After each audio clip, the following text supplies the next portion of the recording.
new budget template, among others. It is expected that at the end of this workshop, officials will learn new strategies on addressing budgetary issues and resource mobilization for the attainment of MDGs. For Grts News, I am Fatou Jassi. The Intergovernmental Action Group Against Money Laundering in West Africa, GIABA, recently held its 4th annual briefing session for ECOWAS ambassadors and development partners. The meeting, held in Senegal, formed part of efforts by GIABA to contain money laundering, terrorist financing, and other forms of transnational crime in the sub-region. Famara Fofana reports.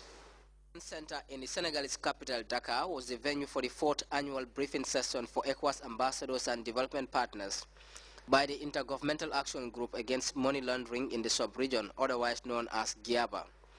It was a jam-packed event as players in the sub-region strive to tighten the noose on the twin monsters of money laundering and terrorist financing. The proceedings were set into motion by the Director General of GIABA, Dr. Abdoulaye Y. Sehu. Giving a genesis of the fight against money laundering, Sehu told the high-level meeting that the establishment of the Financial Action Task Force in 1989 by the G7 nations represents a landmark in the global effort to clamp down on money laundering and terrorist financing. The idea of targeting criminal finance gained credence, and the emergence of the FATF was a direct response to the slow process of the convention-based approach to the prevention and control of the escalating money laundering phenomena. The FATF AML safety framework, that is the FATF 40 recommendations, clearly elucidates the various preventive measures that different actors are required to take. Although the FATF recommendations are considered as soft laws, they have been recognized, endorsed, and adopted by over 183 countries and jurisdictions all over the world, perhaps even more than the United Nations. GIABA's Director General also reported that his institution has completed the first round of the evaluation of their member states and the newly joined non-ECOWAS state, Sao Tome and Principe, a development he said will be reported on their website. Despite identifying some deficiencies, the GIABA chief maintained that they are determined to continue providing technical assistance to their member states. As a specialized institution of the ECOWAS, GIABA has, through its programs and projects, contributed immensely in deepening the ECOWAS regional integration program. Accordingly, it has promoted and supported the formulation or upgrading of anti-money laundering and counter-financing of terrorism legislation. Secondly, GIABA has assisted in the formulation of national anti-money laundering strategies for our member states.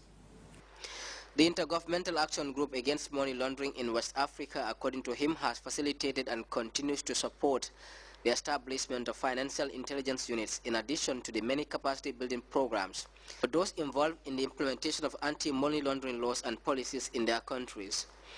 Apart from being consistent with the ECOWAS Vision 2020, GIABA's programs are also credited for raising awareness about the dangers of transnational crime, as well as complement other ECOWAS integration programs. Especially in criminal justice, drug control, anti-money laundering, and anti-corruption and good governance, and the promotion of free trade and free movement of goods and services across the region.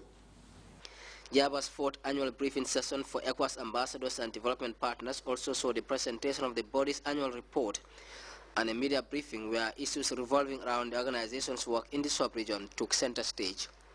Famara Fofana, Grts. The youths of Bujinga, alongside members of the president's family, have started clearing on a 4-hectare farmland in the West Coast settlement. As Babukar Kamara reports, the exercise coincided with a visit to the Gambia by Sierra Leone's Deputy Youth Minister, who applauded President Jammeh's youth development initiatives. Clearing in progress as part of an expansion program to the Bujinga farms. The inspiration, continually led by the President's family members, shows no signs of abating as the 2013 cropping season begins. It's a vast land but the land is going to be divided into two. The other part will be for the youths of Bujinga and the other parts for the initiators. The clearing exercise, staged in coincidence with the Youth and Sports Minister's tour to youth farms across the country, serves as a formidable platform for their Sierra Leonean counterparts learn from the remarkable schemes hatched by President Jammeh. I want to congratulate President Jammeh, one of the few, if there are any, Pan-Africanists left, for his initiative. Youth issue is a global issue. It's like having children. Until you have children, you know what it means to really be parents. The youth ministry in Sierra Leone is very new. It's like 4 months. And I am here on a study tour to come and see how the youth ministry in Gambia is really working with the youth, the MDAs, how they collaborate and cooperate to have some amount of impact and results.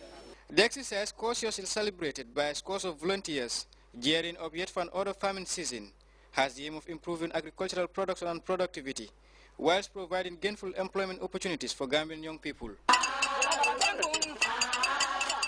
Babukar Kamara, GRTS. The Ministry of Higher Education, Research, Science and Technology in 2012 organized a National Science, Technology and Innovation Essay Competition in commemoration of the President's Declaration of 2012 as the year of STI in the Gambia. In this regard, a press release from the Higher Education Ministry announces the winners of the essay competition for the lower, upper basic and senior secondary school categories. The first position in the senior secondary school category is clinched by Lamin Jabi of Nyoro Jataba Sankandi Senior Secondary School.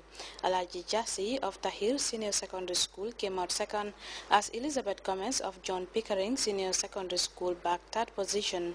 In category 2, which is the upper basic schools, Omatoyo Waisu Omalola of Tahrir Ahmadiyya Upper Basic came out first. Second position, Abijuf of A Better Chance Upper Basic, whilst Aminata Awanjai of the same school comes third. In the lower basic school category of the National Science, Technology and Innovation Essay Competition, the release from the Ministry of Higher Education indicates that Lauka Dinchi Silva Gomez of Ndaus Comprehensive School came out first.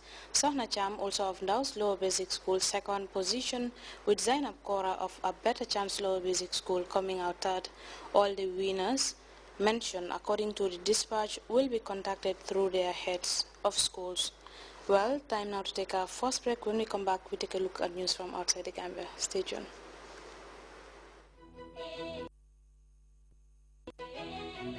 RLG Communications Gambia Limited wishes you all a Ramadan Mubarak. This Ramadan, RLG offers you a gift with every phone or laptop you buy. Gifts include dates, sugar, mugs, milk, and pens.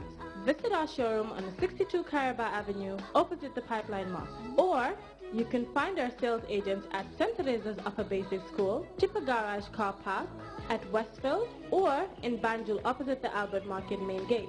For more information, please call 437-1170 or 744-9106. A blessed Ramadan from RLG. RLG, proudly yours. Welcome back to the news. South Africans from different walks of life have been celebrating Nelson Mandela's 95th birthday, as other world leaders also pay tribute to the former anti-apartheid hero. This year's Nelson Mandela Day comes as Madiba recuperates from a recurring lung infection in a Pretoria hospital. Let's turn to the CFI report for more. South Africans were preparing for a funeral. Instead, they got a celebration. Nelson Mandela turned 95 on Thursday. It's true that he has been in a Pretoria hospital for the past 6 weeks, but apparently he's getting better. This is what one of his daughters told members of the South African government. I'd like to assure each and every one of you gathered here, though I may not be a medical doctor, that Dada is making this remarkable progress, and we look forward to having him back home soon. All newspaper headlines are about this particular day, which was declared Mandela Day by the UN 3 years ago. Today, South Africans are thinking even more intensely about their national hero. I just want to say to Mandela,